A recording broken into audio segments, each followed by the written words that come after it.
noche toma lugar sorteio para el Round of 16 de Copa Batico Cruz. Kita está organizando desde el año 2004, que acabamos de ganar el torneo aquí. Seguro un torneo que crece. Y nos también también interés grande para el club, pero también es fanaticada. Seguro aquí en México cultura año anterior, se va a un tremendo torneo. Nos mira, por ejemplo, algún week en Caba de Round of 16 que está interesante.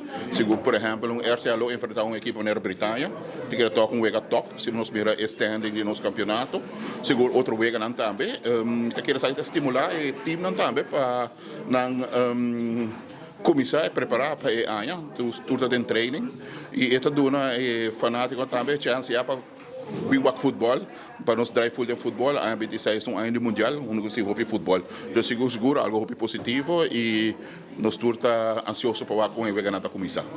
Nós temos 16 equipos, normalmente nós estamos começando com o ronda não acaba de ano anterior, de luna em novembro, dezembro, pero mirando nós temos retorno com o estádio, etc.